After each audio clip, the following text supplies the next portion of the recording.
गंगा के किनारे बसा छोटा सा मधुपुर गांव, जहाँ समय जैसे ठहर सा गया था।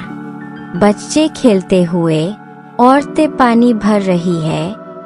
यहाँ लोग साधारण थे, लेकिन इस गांव की धरती पर एक असाधारण रहस्य छुपा था। विशाल बरगद का पेड़, जड़ें जमीन के अंदर सांप की तरह फैलती हुई। गांव के बीच खड़ा सदियों पुराना बरगद, जिसे लोग रहस्य का पेड़ कहते थे। लड़की पानी का घड़ा भरकर लौट रही है, हल्की धूप उसके चेहरे पर। आज फिर उसी पेड़ से आवाज आई।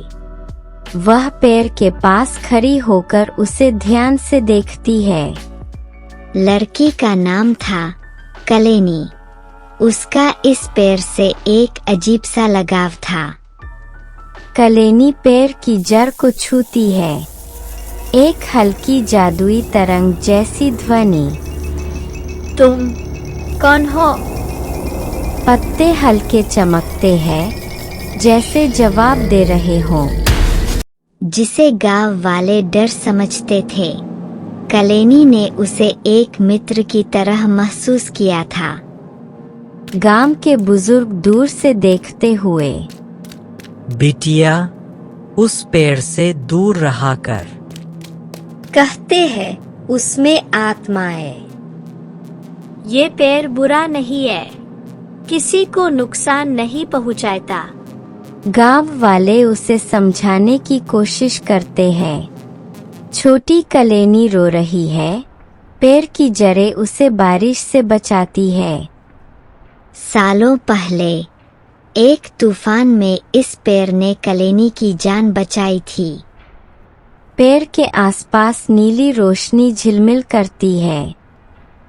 रात में यह पेड़ ऐसे चमकता मानो किसी को पुकार रहा हो। कलेनी चुपके से पेड़ के पास जाती है। मैं डरती नहीं, बता दो तुम क्या चाहते हो? मिट्टी में जड़ें मिलकर किसी आकृति जैसा बनाती है। पेड़ कुछ कहना चाहता था, लेकिन भाषा उसकी अपनी थी। गांव के बच्चे खेलते खेलते कुएं के पास फिसलते हैं। पेड़ की जड़ें झट से फैलकर बच्चों को धक्का देकर बचा लेती है। सब लोग पेड़ के आगे नतमस्तक। जिससे वे डरते थे, वही उनकी रक्षा करता था। कलेनी पेड़ की जड़ पर हाथ रखती है।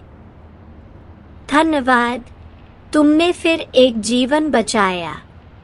पेड़ की पत्तियां सुनहरी रोशनी में चमकती हुई। पेड़ ने पहली बार किसी को अपना दोस्त माना था। गांव वाले पेड़ के पास पूजा करते हुए। उस दिन के बाद रहस्य का पेड़ आशा का प्रतीक बन गया। कलेनी नदी किनारे खड़ी, उसके पीछे पेड़ और सुनहरी रोशनी। कभी कभी प्रकृति बोलती नहीं, लेकिन महसूस जरूर होती है।